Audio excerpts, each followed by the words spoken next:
और दो सेठ आकर के गांव वालों से पूछते हैं कि यहाँ पे कोई भी बड़ा सेठ है क्या?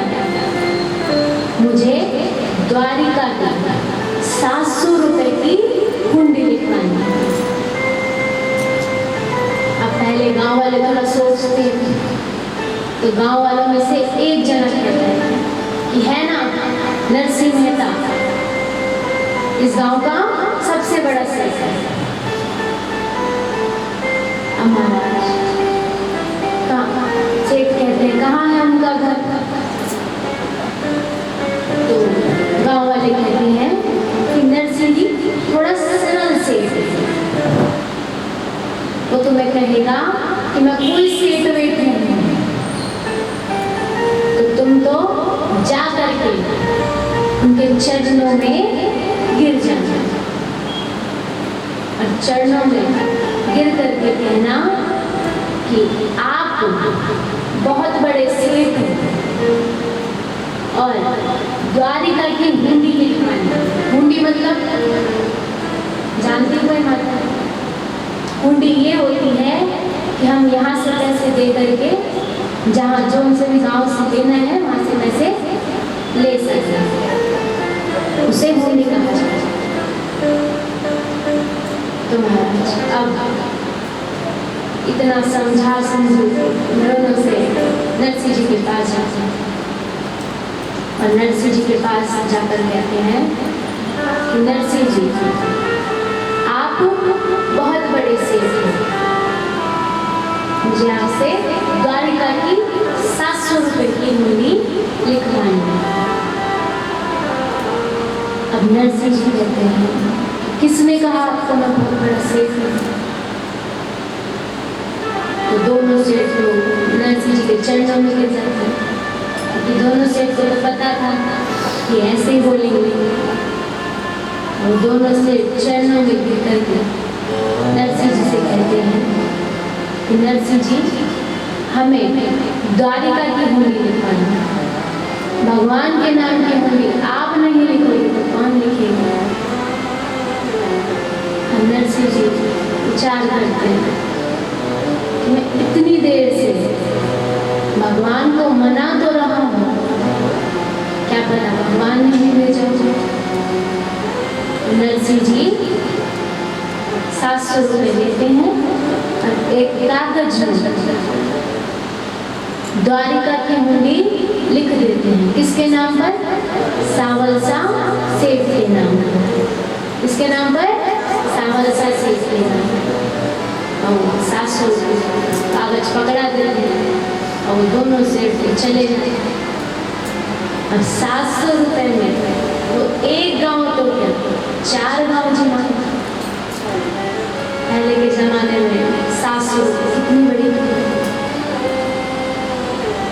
जहाँ 10 रुपए भी धनवानों के पास होता है, वहाँ 700 रुपए तो कितनी बड़ी रकम होगी। महाराज अगले दिन नरसिंह जी खूब अच्छा भोजन करवा रहे हैं, सारे गांव वाले आते हैं और गांव वाले आकर के बढ़िया भोजन जीते हैं। और कुछ गांव वालों की आदत है तमाशा करने का। भाई तमाशा तो हुआ नहीं, लेकिन फिर गांव वाले बातचीत चलते हैं आपस में कि आज तो तमाशा कोई, अरे ये नरसिंह ने उन दोनों सेठों को ठग लिया। अब ये बात नरसिंह को पता चलती है। नरसिंह जी खूब दुखी हो गए, अरे साहब ये जहाँ मैंने धन को इतना लगाव नहीं किया, वहाँ पर मुझे ठगी गए जाना है। ये सामना मैं क्या कर रहा हूँ? नरसिंह जी खूब दुखी हो जाता है। अब नरसिंह जी हार जाता है और हार करके केदार का राम जाता है।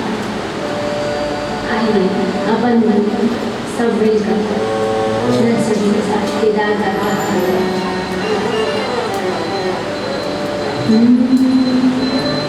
ओ हरी हुंडी स्वीकारो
नरसिंह जी कहते हैं ऐसा नहीं है आपने किसी की लाज नहीं रखी, आपने हर किसी की लाज रखी।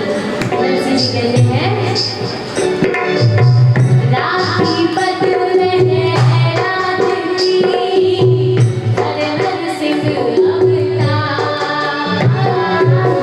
राखी बदल है रात की,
मेरे पास तो ऐसी कोई पूंजी भी नहीं है। मेरी पूंजी क्या है मैं बताता हूँ। पूंजी तो भी चंदन मेरो, तुलसी सो मेरो हाथ। पूंजी को भी चंदन मेरो, तुलसी सो मेरो हाथ। पूंजी को भी चंदन मेरो, तुलसी सो मेरो हाथ। पूंजी को भी चंदन मेरो, तुलसी सो मेरो हाथ। साचा गहना सावरा, सावरा, मारी दौलत छे छान करे तारी, हमारी दौलत से जान बढ़ता ले, सावरा गिरधारी। हमारी दौलत छे छान करे तारी, हमारी हुंडी स्वीकारो महाराज रे, सावरा गिरधारी। मने एक छे तारी, मन की के तारो आजाद रे, सावरा गिरधारी। हमारी हुंडी स्वीकारो महाराज रे, सावरा गिरधारी। गाने बजाते रहो दोनों हाथों से, ऐसे हाथ बांध के मत बैठो। नरसिंह जी का मायने में दोनों हाथों से ताली बजाते रहो। हमारी हुंडी स्वीकारो महाराज रे, सावरा गिरधारी। हमारी हुंडी स्वीकारो महाराज रे, सावरा गिरधारी। सावरा गिरधारी, सावरा गिरधारी, ओ सावरा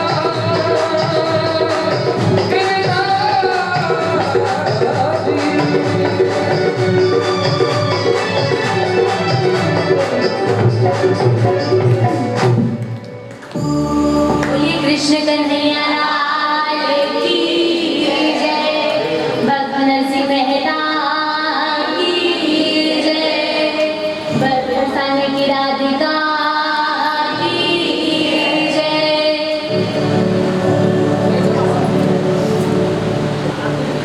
अब महाराज नरसिंह जी केदार का राग गाए और भगवान नारायण ऐसा कभी हुआ है, क्योंकि भगवान ने नरसिंह जी से वादा किया था, जब भी तुम केदार का राग गाओगे तो मैं जहां पर भी हूँ, कोई भी कार्य करना हो तुम्हारे पास दौड़ा चला। अब महाराज ठाकुर जी द्वारिका नगरी में सावन सा सेठ बन करके एक मंदिर में बैठ जाते हैं। बोलिए कृष्ण कन्हैया लाल की जय।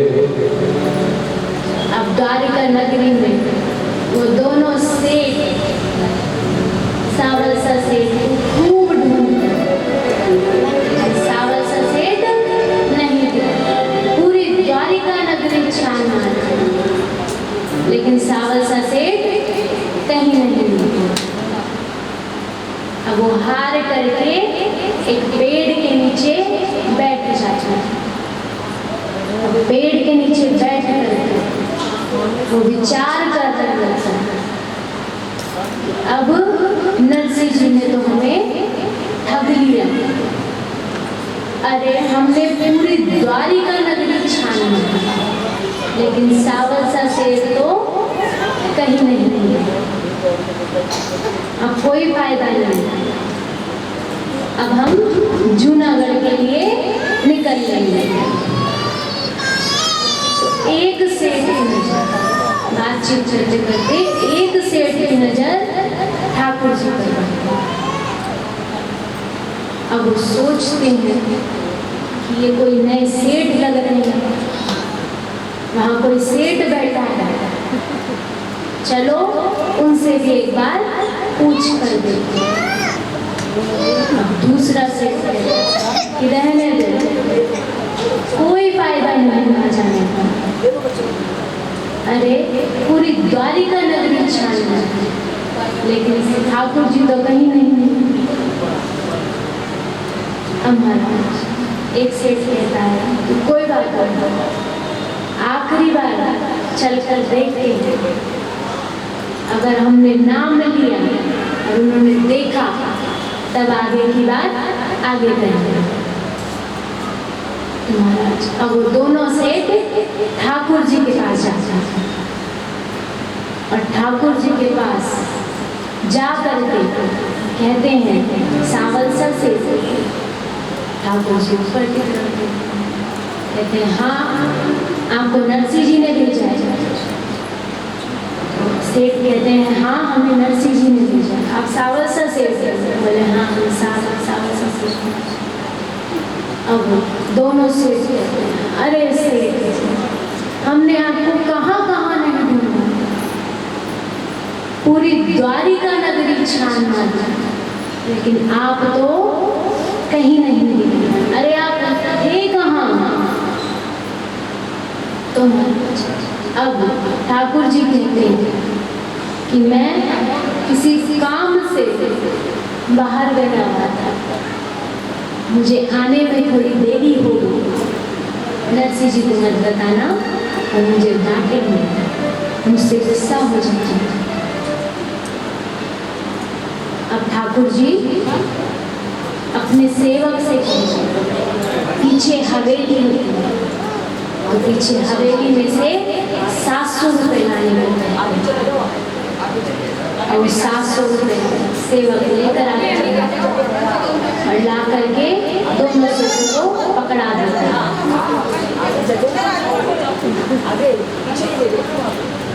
तो दो जगहों को मिटाने के लिए कितने जगह छोड़ दिया महाराज चालू। एक बार देखा तो लगाओ बोलो सच्चे दरबार की। बोलिए कृष्ण कन्हैया लाल की जय। तो महाराज अब वो दोनों सेठ कहते हैं कि सेठ जी अब हमें आज्ञा दीजिए।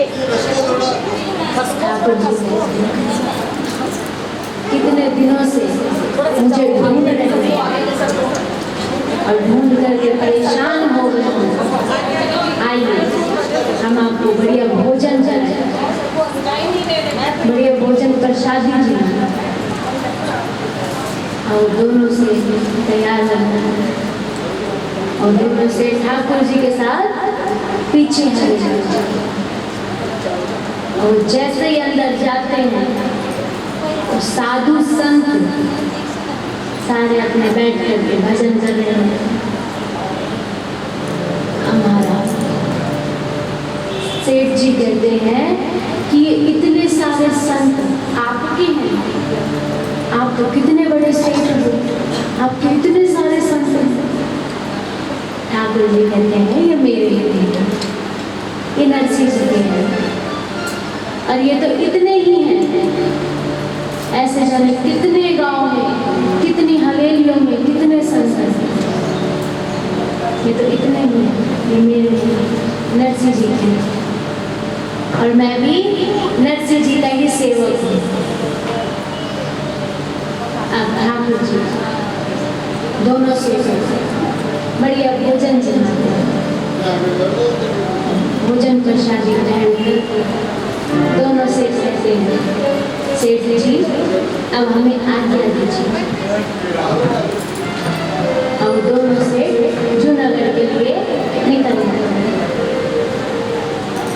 अब यहाँ पे नरसिंह जी उदास होकर बोल रहे होते, ठाकुर जी को मना रहे होते और नरसिंह जी कहते हैं कि जैसे ही वो दोनों से आएंगे तो मैं तो उनके चरणों में गिर जाऊंगी और चरणों में गिर करके उनसे माफी मांग लो। इतना वो अपने मन में विचार कर रहे होते हैं। इतनी ही देर में वो दोनों से आते हैं और आ करके नरसिंह जी के चरणों में गिर जाते हैं।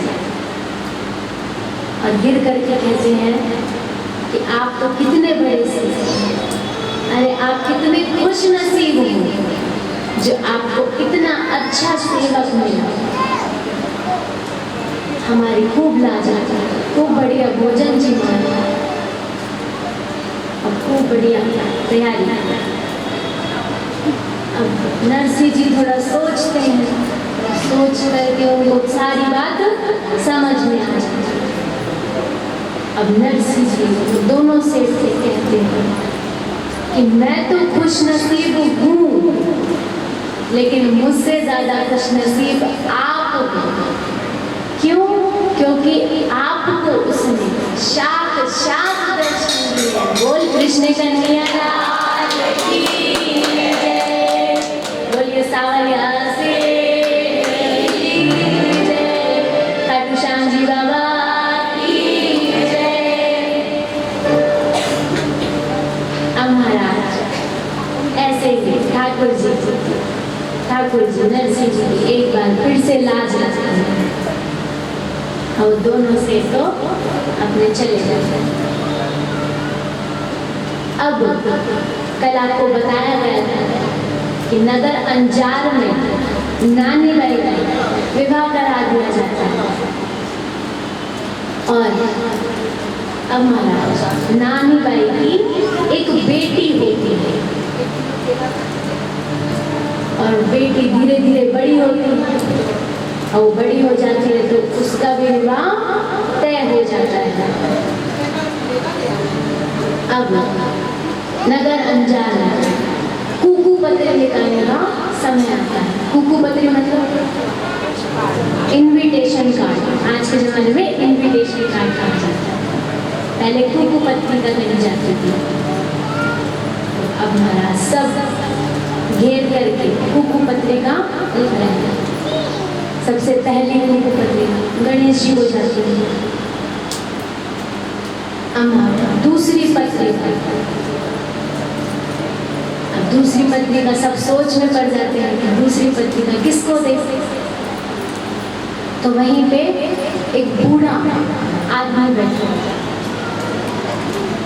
अब वो बूढ़ा आदमी कहता है कि दूसरी पत्रिका तो समधी को ही जानी चाहिए, नरसिंह जी को ही दूसरी पत्रिका जाएगी। अब महाराज नरसिंह जी का नाम सुन करके पूरे माहौल में सन्नाटा छा जाता है। सब एकदम शांति से बैठ जाते हैं कि नरसिंह आएगा। अब पहले तो बुजुर्गों की बात टाली नहीं जाती थी, पहले बुजुर्गों की बात मानी जाती थी। अब तो ये होता है कि कोई भी बात होती है और बुजुर्ग बीच में बोले, छोटे बीच में कह देते हैं कि आप चुप रहिए, आपको कुछ नहीं पता। लेकिन पहले ऐसा नहीं होता था, पहले बुजुर्गों की लाज रखी जाती थी। बोली कृष्ण कन्हैया लाल की जय। तो पहले बुजुर्गों की लाज रखी जाती है, दूसरी पत्रिका नरसिंह जी को लिख दी जाती है।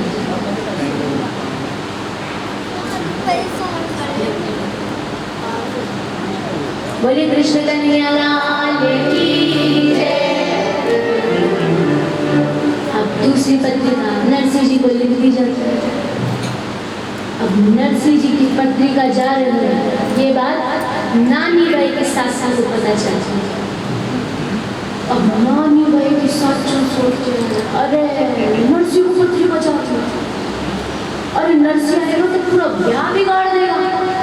वो मोडिया आएगा, मोडिया मतलब जिसने अपने मुंह को ढा दिया, वो हो गया मोडिया। अरे वो मोडिया आएगा तो पूरा ब्याह बिगाड़ देगा, क्या करूं क्या करूं। और सासू जी तो चौक में घूमने लगे, महाराज क्या करूं मैं जो नरसिंह ना आ पाए। शौक में चिंता होकर के घूम रही है, इधर उधर इधर उधर।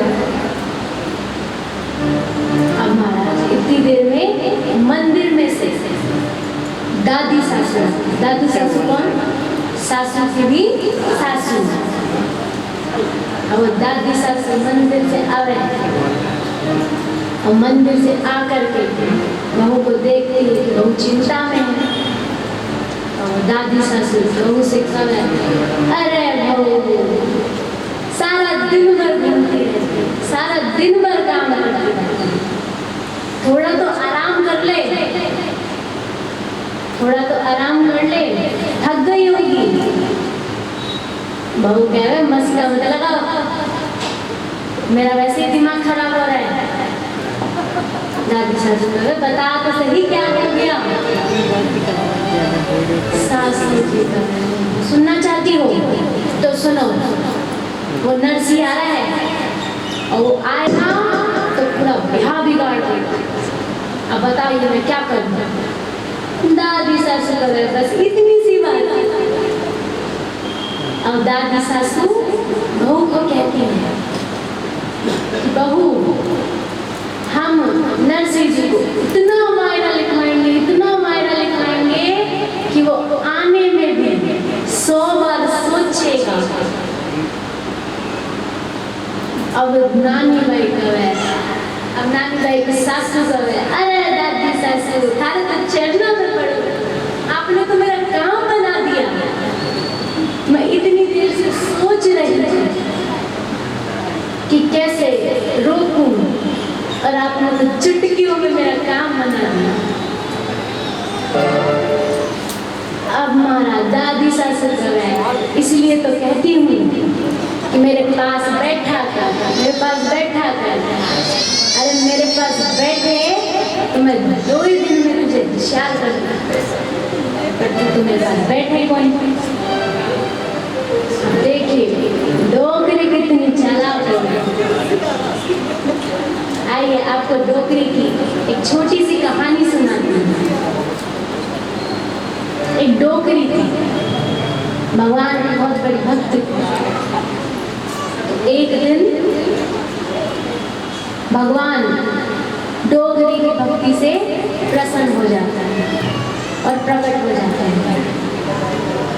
अब प्रकट हो करके डोकरी से कहते हैं कि डोकरी मैं तेरी भक्ति से प्रसन्न हुआ, कहो तुझे क्या चाहिए।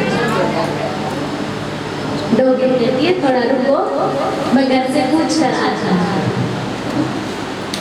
अब डोकरी घर को जाती है और घर को जाकर अपने बेटे से कहती है कि बेटा मैंने भगवान की भक्ति करी थी और भगवान मुझसे प्रसन्न हुए और वो प्रसन्न होकर प्रकट हो गए और भगवान अब मुझसे पूछ रहे हैं कि तुझे मांगो क्या मांगा। तो बेटा बता मैं क्या मांगू। बेटा कहता है माँ आपके पास धन नहीं है, आप धन मांगो। अब डोकरी अपनी बहू से पूछती है, बहू मैं क्या मांगू। बहू कहती है आपके पास में पोता नहीं है, आप पोता मांगो। डोकरी कहे हमारे पास तो आँखियाँ कोनी, मैं तो अपनी आँखियाँ मांगू। और डोकरी को ऐसा बोल करके भगवान के पास जाती है और भगवान से कहती है कि मैं अपनी आँखियाँ से अपने पोते को सोने के पाले में झूलता हुआ देखूं। बोल कृष्ण कन्हैया लाल की जय। तो महाराज अब डोकरियों का दिमाग देखो, उन्होंने एक ही बार में तीनों चीजें मांगी। ऐसी माता है।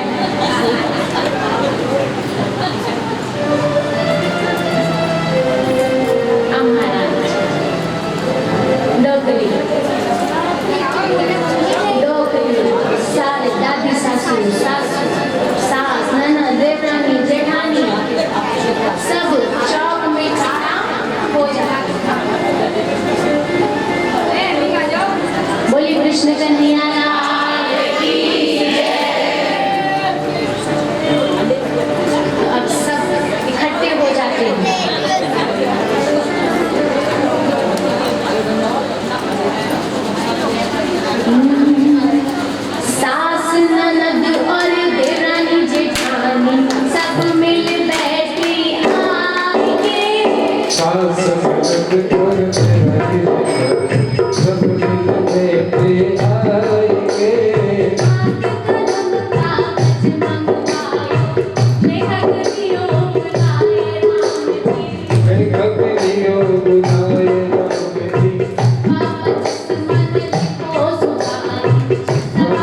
समझ बोली हमारी समझ लिखो सफारी हवा पच्चीस मन लोड़ी सवा पच्चीस मन लिखो कले वो और मैं बाकी कोई राम जी हवा पच्चीस मन लिखो कले वो और मैं बाकी बोली राम जी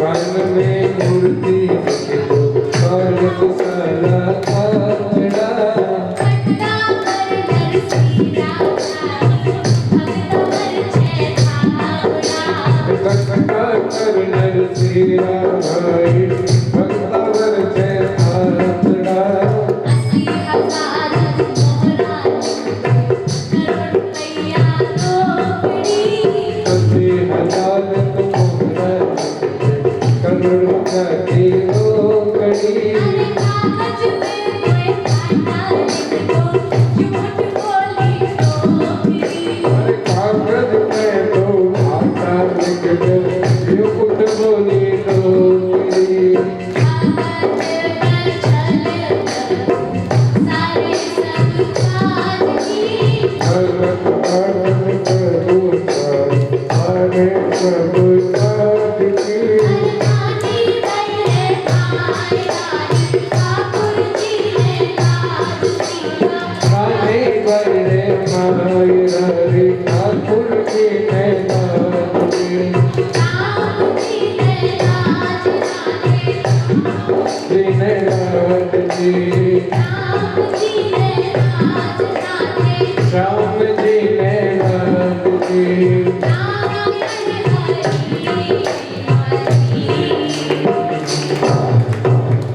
बोलिए कृष्ण कन्हैया लाल की जय। हमारा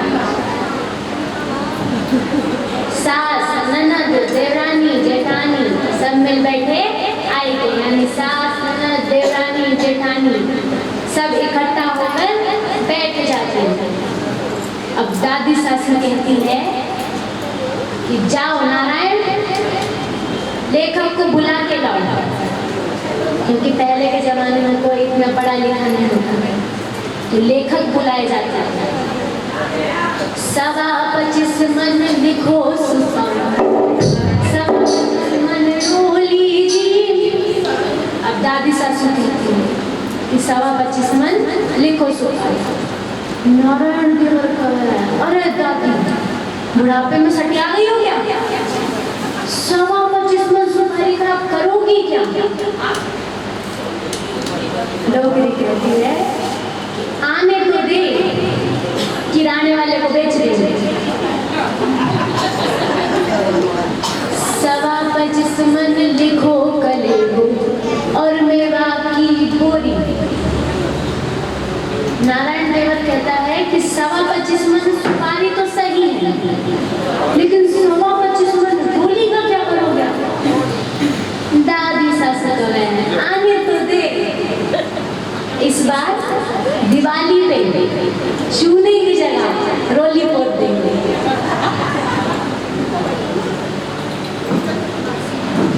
80,000 तू मोहरा लिख दो करोड़ रुपया रोकड़ी। हमारा उसके उस जमाने में करोड़ रुपया रोकड़ी कितनी बड़ी थी।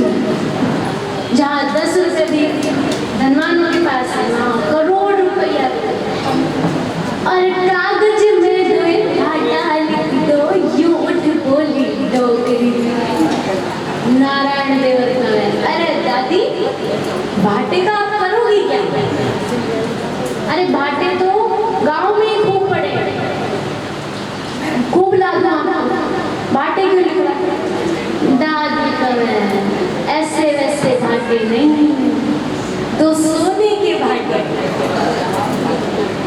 तो नारायण देवर कहता है कि दादी सोने के भाटे आप करोगी क्या दादी सासू का मैं अपने पैरन में रगड़ू।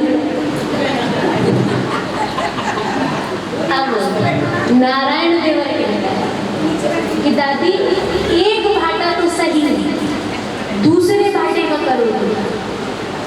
दादी सासू बोला एक पे बैठू और एक पे पैर रखू। महाराज डोकरियों का दिमाग देखो।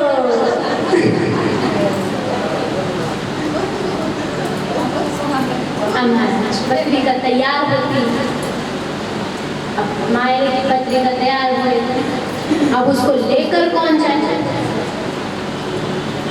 पहले के जमाने में जोशी जी पत्रिका पहुंचाएगा। पत्रिका पहुंचाए कौन? क्योंकि सबको पता है कि नरसिंह जी के घर पे जाकर कुछ नहीं मिलने वाला, क्योंकि जो भी पत्रिका लेकर जाता था वो यहाँ से भी पैसे लेता था और जहाँ जाता था वहाँ से भी पैसे। अब सबको पता था कि नरसिंह जी के पास तो कुछ नहीं, तो कोई जाने को तैयार नहीं। अब महाराज वहीं पे ही एक जोशी जी, अब वो जोशी जी सोचते हैं कि नरसिंह जी के घर पे पत्रिका मैं लेकर जाऊंगा, क्योंकि वो जोशी जी नरसिंह जी से कब मिले? नानी बाई के बिहार में।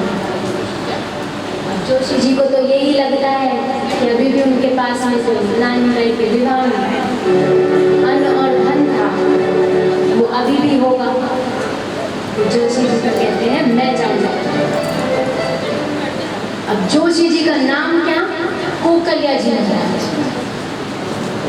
अब वो कोकलिया जी महाराज कैसे? जाने को तो कह दी उन्होंने, अब वो थे कैसे? बिल्कुल दुबले पतले, इतने दुबले पतले कि एक्सरे कराने की जरूरत नहीं, हड्डियां एक एक ऐसे ही दिख रही है।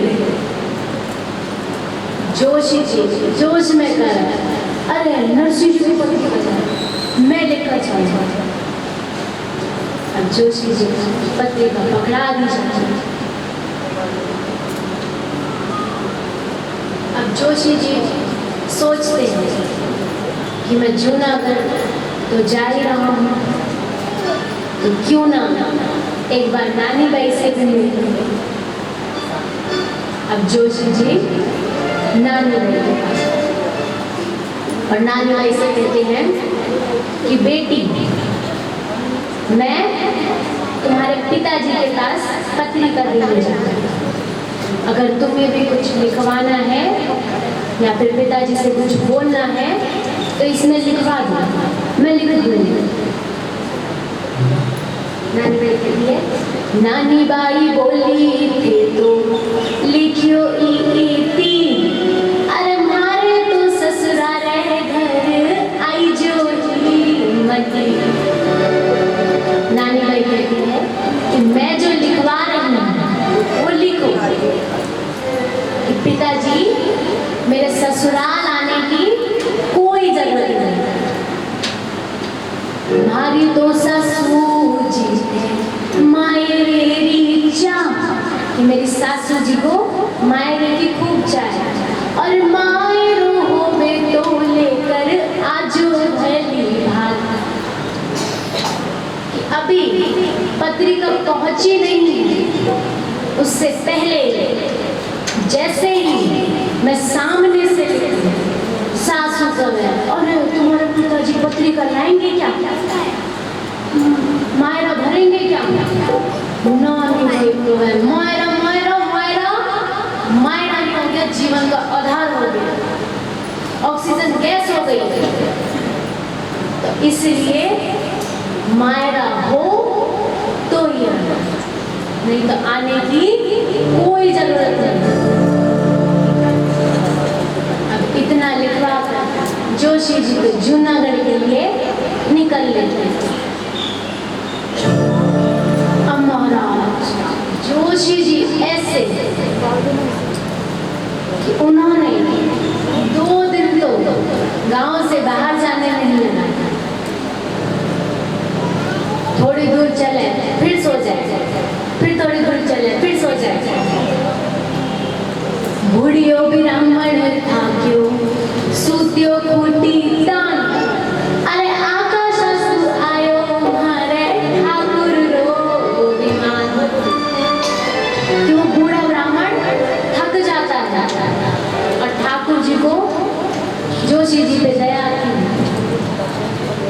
अब ठाकुर जी सोचते हैं ऐसे तो मेरे भगत का ध्यान निपट जाएगा और इसकी पत्रिका पहुंच ही नहीं पाई। ऐसा बूढ़ा ब्राह्मण पर कियो उपकार, अरे छिन में पहुंचायो जूनागढ़ के बाजार। बोल कृष्ण कन्हैया सावरिया से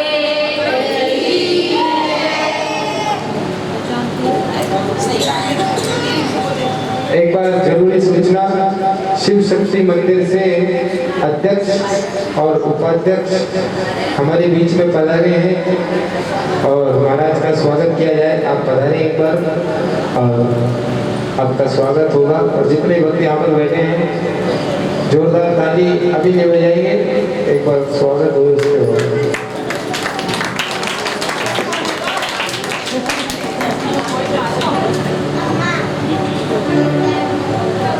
आइए, शिव शक्ति नगर मंदिर प्रांगण के अध्यक्ष उपाध्यक्ष हमारे बीच में पधारे हैं और आप सभी का ये मायरा है, इसलिए आप सभी जोरदार तालियों का स्वागत करेंगे।